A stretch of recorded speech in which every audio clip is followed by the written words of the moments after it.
가장 가까이 있는 사람이 때로는 가장 깊은 상처를 줄 때가 있습니다. 칼도 가까이 있는 사람이 찌르는 것이죠. 멀리 있는 사람은 뭐 아무리 나를 향해 휘둘러도 나에게 상처가 해가 될 수 없습니다. 문제는 이제 가까이에 있는 사람이 언제나 때로 상처를 줄 때가 있다라고 하는 것이죠. 멀리 있는 사람의 말이나 잘 모르는 사람들의 행동은 시간이 지나면 잊혀지기도 합니다. 하지만 믿었던 사람, 내 옆에서 함께 웃고 또 함께 울던 사람이 나를 배신할 때 그 상처는 깊은 흔적을 남기게 됩니다. 그 사람이 나에게 왜 그랬을까? 어느 유명 배우의 말처럼, 대사처럼 나에게 왜 그랬어요? 잘 모르시는 분은 영화를 안 보시고 기도 열심히 하시는 분, 나에게 왜 그랬어요? 그 배경을 보면은 보스가 배반한 거죠. 행동 대원을. 혹 우리 성도님들 중에도 친구나 선후배나 가족 혹은 신앙의 길을 함께 걷던 누군가에게 이런 일들로 상처받은 경험이 있으신지 모르겠습니다. 오늘 본문의 예수님도 그러셨습니다. 주님 곁에 가장 가까이 앉아있던 제자 가운데 한 사람인 가룟 유다에게 배반을 당하셨습니다. 그는 예수님과 함께 밥도 먹고 또 함께 길도 걷고 또 예수님의 가르침을 가장 가까운 자리에서 들었던 사람입니다. 때문에 그랬던 그가 그렇게까지 멀어질 줄은 상상도 할 수 없는 일이었습니다. 겉으로 보기엔 누구보다 가까이 있었지만 마음은 이미 멀어져 있었던 사람, 빛 가운데 앉아 있으면서도 마음은 어둠을 향해 걸어가던 사람. 오늘 우리는 바로 이 가룟 유다의 모습을 통해서 주님과 가까이 있으면서도 틈이 생기고 멀어질 수 있는 영혼, 그 영혼의 흔들림과 위험을 나누고자 합니다. 또한 동시에 그런 사람을 품으시는 우리 예수님의 마음이 어떤 것인지, 주님의 사랑이 가지고 있는 그 깊이와 넓이를 함께 묵상하고자 합니다.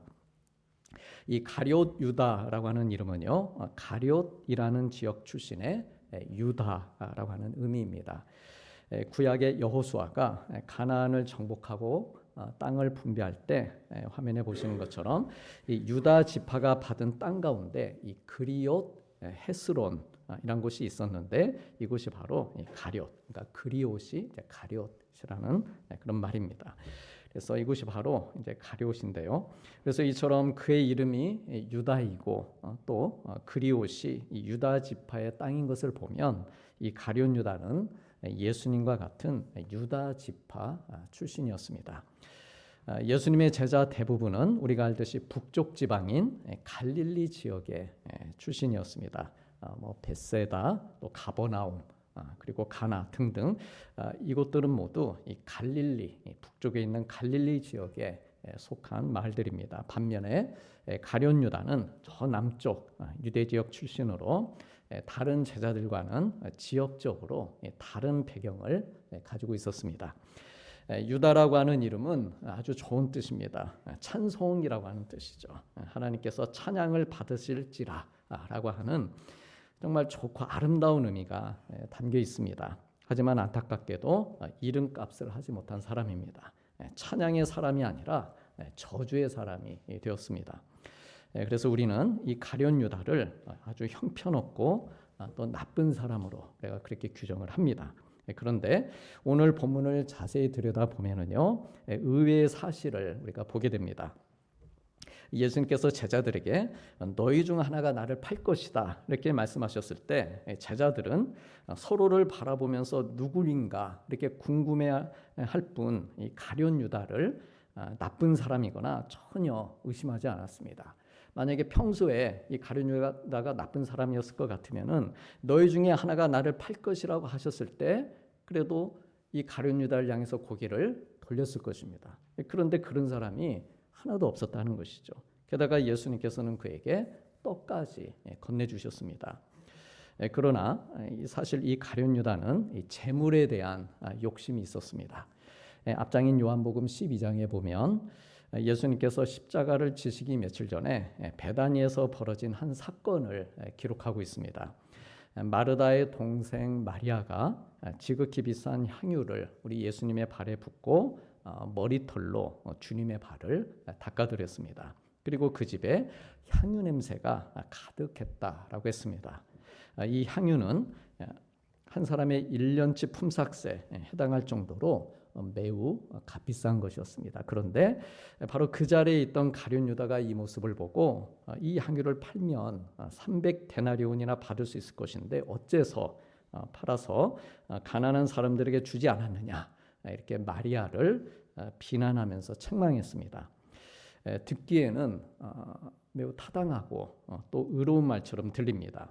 그러나 성경은 그가 가룟 유다가 이렇게 말한 것은 가난한 사람들을 생각함이 아니요 그는 도둑이라, 돈꾀를 맞고 거기 넣는 것을 훔쳐 가밀어라라고 말씀하고 있습니다. 그래서 이처럼 가룟 유다는 재물에 대한 욕심이 있었고 마리아가 한 일을 보면서 자기의 욕심을 채울 수 없는 것에 대한 그런 그리고 속에 있는 마음이 그대로 드러났던 것입니다. 돈꾀를 맡을 정도로 예수님의 신임을 받고 있었고 또 주님을 잘 따르는 제자처럼 보였지만 그의 영혼은 이 돈주머니에 묶여 있었습니다. 우리의 모습도 때로 가룟 유다와 닮아 있음을 부인할 수 없습니다. 하나님을 높여드리고 또 믿음 생활을 하면서도 어느 순간 나의 편의와 계산이 앞설 때가 있습니다. 내가 혹 손해를 보진 않을까 염려하기도 하고 좀 더 많은 이익을 얻을 수는 없을까라고 하는 계산이 우리의 마음을 흔들 때도 있습니다. 섬김을 말하면서도 귀찮음이나 피곤함이 먼저 떠오르고 또 헌신을 다짐하면서도 손해에 대한 걱정이 앞설 때도 있습니다. 가룟 유다에게도 바로 이런 순간들이 찾아오곤 했는데 안타깝게도 그 흔들리는 마음이 끝내 우리 주님께 돌아오질 못했습니다. 계속해서 자기의 유익, 계산이 그의 판단을 지배했습니다. 반대로 이 마리아가 향유를 드렸던 순간을 우리 성도님들 한번 생각해 보시기 바랍니다. 감사하게도 그녀는 주님을 향한 마음이 흔들리지 않았습니다. 그 300데나리온 앞에서 어떤 계산이나 이익이나 세상적인 평가를 의식하지 않고 예수님께 정말 순수하고 온전한 그녀의 마음을 부어드렸습니다. 그리고 그 결과 그녀가 한 일은 주님의 마음에 큰 기쁨이 되었고 그리고 오늘까지도 우리에게 기념이 되어서 영적 본보기가 되고 있습니다.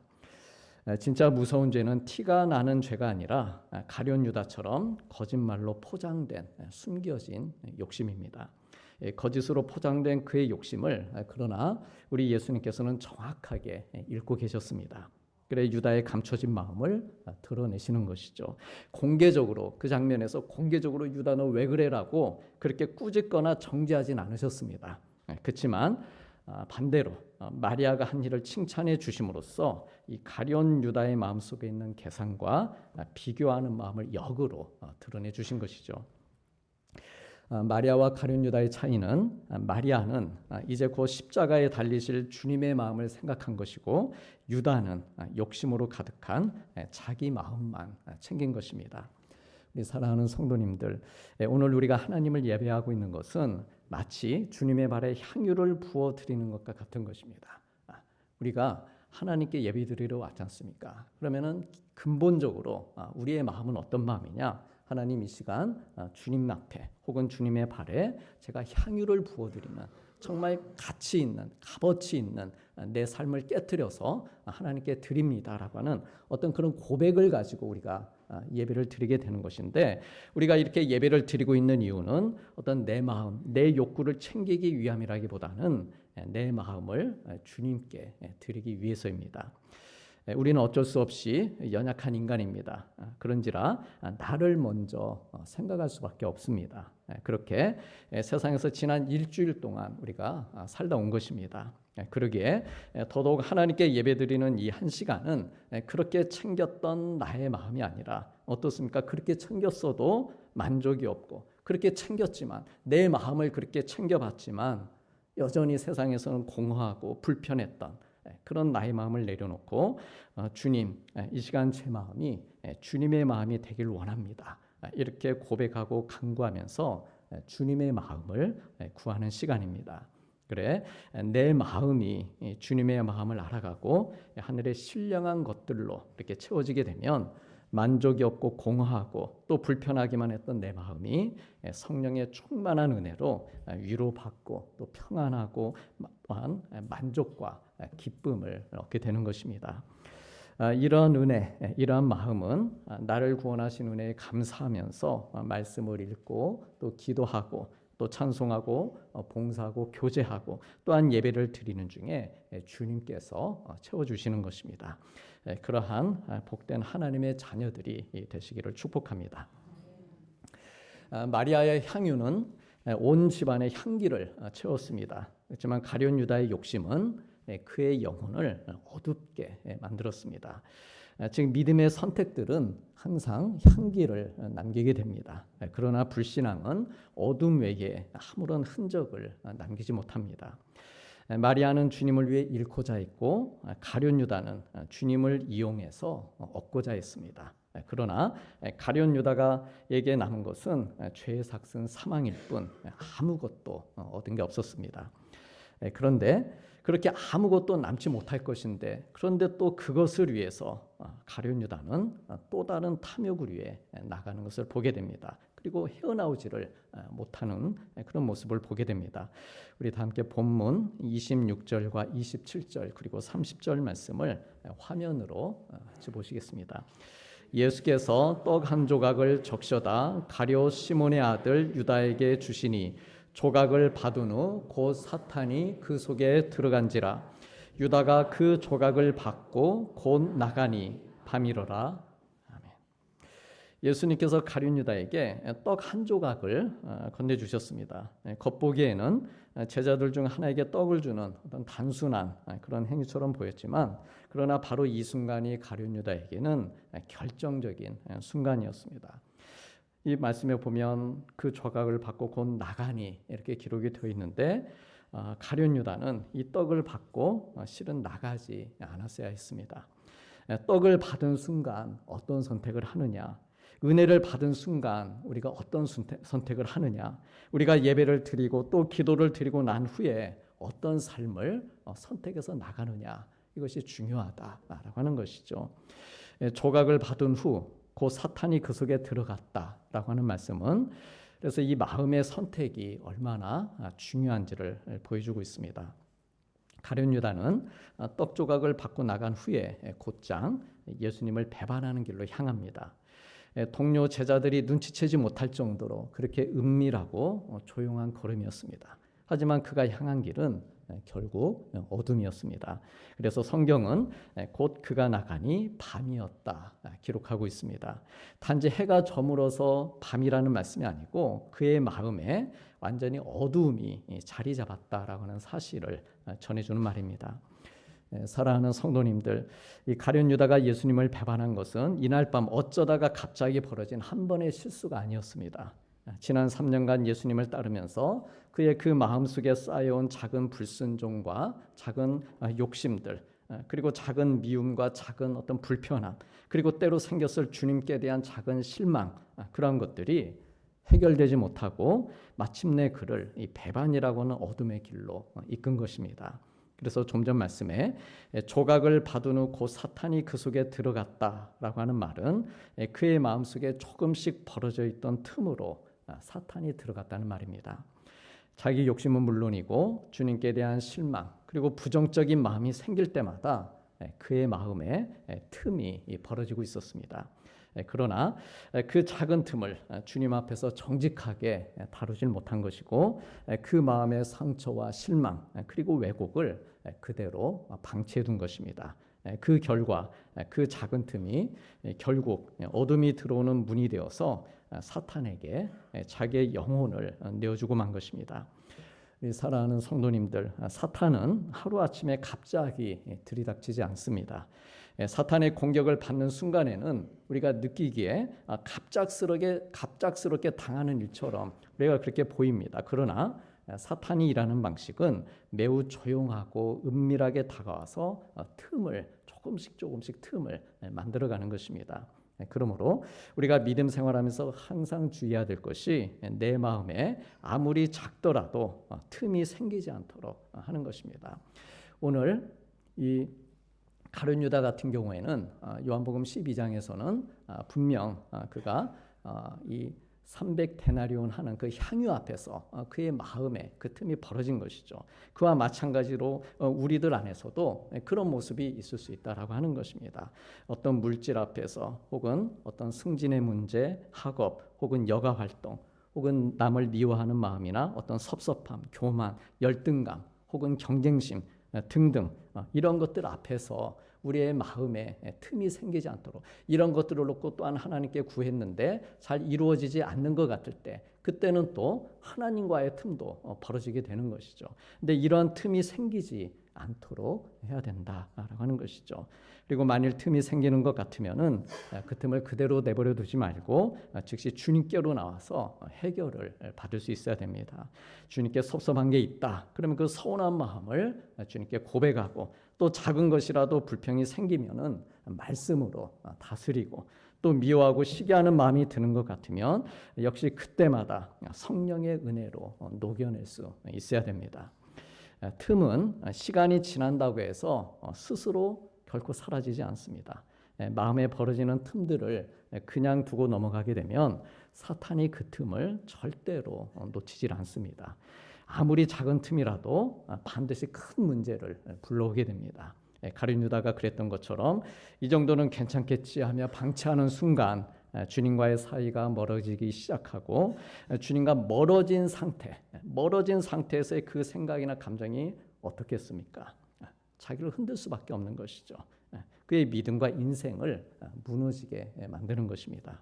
그러므로 나의 마음과 영 그리고 감정에 틈이 생기는 것 같다 싶으면은 말씀드린 것처럼 그 벌어진 틈을 즉시 주님 앞으로 가지고 가서 고백하고 말씀과 기도와 성령의 도우심으로 해결받을 수 있어야 됩니다. 그래서 우리가 오늘 이 자리에 예배를 드리면서도 마찬가지입니다. 지난 한 주간 하나님께든 사람들과의 관계에서든 어떤 일 때문이든 내 마음에 하나님과 가까이 할 수 없는 또 사람들과 가까이 할 수 없는 어떤 틈이 생긴 것 같다. 근데 그것을 우리가 이 시간에 가지고 나와서 그 틈을 말씀을 통해서 또 예배하는 이 한 시간을 통해서 가능하면 메꾸고 가는 게 좋다라고 하는 것이죠. 그래서 그런 회복의 시간으로 우리가 예배를 하나님 앞에서 드릴 때 우리가 온전한 그런 하나님의 사람들이 되어서 밖으로 나가서 흠없이 또한 틈을 주지 않고 승리하는 삶을 살 수 있는 것입니다. 이것은 옆에 있는 내 동료들이 대신 해줄 수 있는 게 아닙니다. 사실 내 틈도 막기 버거운 것이죠. 결국 이 문제는 내게 생긴 틈은 내가 해결하며 가야 되는 문제입니다. 그래서 그렇게 주님 앞에 도움을 구하게 되면 주님께서 그 틈을 메워주시고 사탄이 들어올 틈을 막아주시는 것입니다. 나를 사랑하심으로 또 나를 위로해 주심으로 때로는 경책해 주심으로 틈을 메워주시고 우리의 마음을 다시금 새롭게 변화되게 하셔서 어둠이 아닌 빛 가운데로 가게 해주십니다. 그래서 이렇게 예수님께 문을 열고 빛 가운데로 걸어가게 되면 내 영혼에도 또한 내 삶에도 빛이 들어오고 평안이 들어오는 은혜를 경험하고 진리가 들어오고 감사와 기쁨이 들어오는 것입니다. 그래서 우리 성도님께서 마음껏 하나님께 구하는 시간이 되어야 됩니다. 하나님 이 시간 찬양하면서 또한 기도하면서 또한 말씀을 듣는 가운데에 나의 이 벌어진 틈을 하나님의 은혜로 채워주옵소서, 회복시켜 주옵소서 이렇게 고백할 수 있어야 됩니다. 하나님 믿기를 내가 정말 잘했다. 나의 존재감과 자존감이 높아지는 그런 은혜를 누리면서 주님과 함께 내 생명 다하는 날까지 동행할 힘이 솟게 되는 것입니다. 다 함께 외쳐보시겠습니다. 하나님 믿기 참 잘했다. 우리 서로 옆에 분들에게 축복하시겠습니다. 하나님 믿기 참 잘하셨습니다. 네. 그래서 이 시간을 회복하는 시간으로 우리가 그렇게 믿음의 선포를 하면서 밝은 길로 나가는 우리 성도님들 되시기를 축복합니다. 안타깝게도 가룟 유다는요 결국 그 마음의 틈을 극복하지 못합니다. 그리고 예수님께 배반의 입맞춤을 하게 됩니다. 겟세마네 동산으로 우리가 알듯이 사람들을 다시 무리를 데리고 다시 돌아왔습니다. 돌아는 왔는데 그래서 겉보기에는 예수님께로 다시 돌아온 것처럼 우리도 어떻습니까? 지금 돌아온 거 아닙니까? 예수님께로 같이 다 돌아온 것 같긴 한데 그러나 가룟 유다는 안타깝게도 회개를 위한 그런 발걸음이 아니었습니다. 주님, 제가 가면서 생각해 보니까 제가 정말 잘못했던 것 같습니다. 이렇게 주님을 다시 따르기 위해서 왔다면 얼마나 좋았겠습니까? 근데 그게 아니고 최종적으로 주님을 배반하기 위해 돌아온 것입니다. 근데 우리의 이 발걸음 역시 마찬가지입니다. 우리의 이 발걸음이 배반의 발걸음이 또다시 되어서 밖으로 나가는 그런 발걸음이 아니고 정말 이 시간에 우리의 신앙을 회복해서 밖에 나가서도 계속해서 주님을 증거하고 인정하고 주님과 함께 동행하는 그런 삶이 되도록 이 시간에 그래서 우리가 하나님의 은혜로 충만히 채워질 그런 필요가 있는 것입니다. 가룟 유다의 입맞춤은 그래서 사랑의 표시가 아니라 어둠이 그의 마음을 완전히 장악했다는 증거였습니다. 그렇다면 그는 어떻게 되었을까요? 주님께 대한 그 마음의 작은 틈들 해결하지 못했습니다. 그리고 결국 어둠에게 영혼을 빼앗겨 버렸는데 그런 그는 어떤 길을 가게 되었을까 하는 것이죠. 죄의 삭은 사망이라는 말처럼 가룟 유다는 곧장 사망의 길로 들어서고 말았습니다. 작은 틈을 방치한 결과 결국 그 틈으로 사망에 이르는 길을 가게 된 것입니다. 그리고 이 사실은 오늘 우리에게 큰 경종을 울려주고 있습니다. 그러나 우리 사랑하는 성도님들, 이 말씀은 여기에서 이렇게 비극적으로 끝나지 않습니다. 유다가 극복하지 못했던 그 죄악의 틈, 하나님과 인간 사이에 벌어진 그 형벌의 틈, 죄로 인해 생긴 그 거대한 틈의 간격을 우리 예수님께서 십자가로 메워주셨습니다. 우리 스스로의 힘으로는 절대로 건너갈 수 없는 그 틈을 예수님께서 그분의 생명을 들여서 다리를 놓아주신 것입니다. 어둠의 길로 향할 수밖에 없는 우리를 십자가에서 흘리신 그 보혈의 은혜로 사망에서 생명으로 옮겨주셨습니다.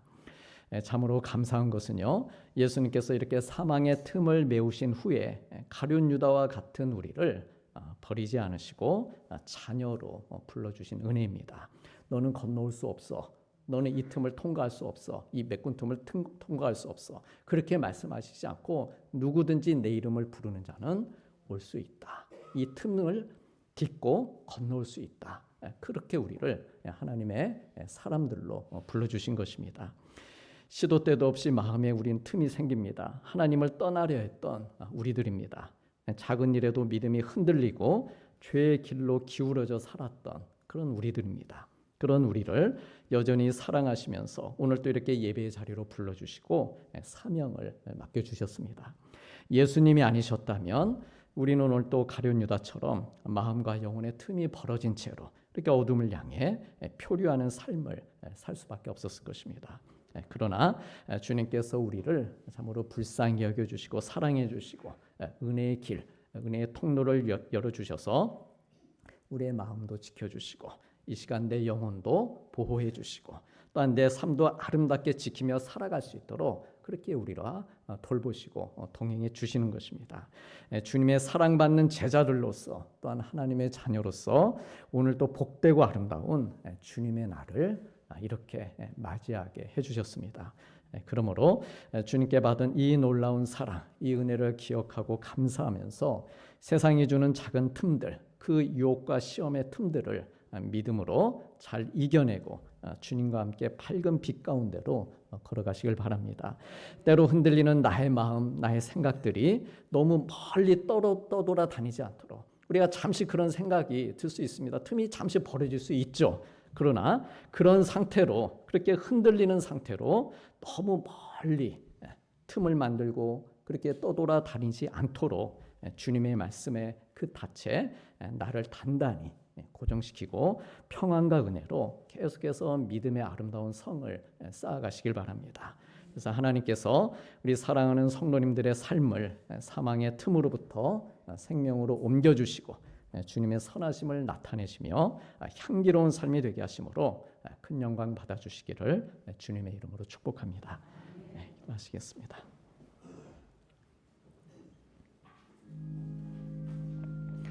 예수께서 떡 한 조각을 적셔다 가룟 시몬의 아들 유다에게 주시니 조각을 받은 후 곧 사탄이 그 속에 들어간지라. 유다가 그 조각을 받고 곧 나가니 밤이러라. 오직 너희의 심령이 새롭게 되어 하나님을 따라 의와 진리의 거룩함으로 지으심을 받은 새 사람을 입으라. 근신하라, 깨어 있으라. 너희 대적 마귀가 우는 사자같이 두루 다니며 삼킬 자를 찾나니 마귀에게 틈을 주지 말라. 아멘.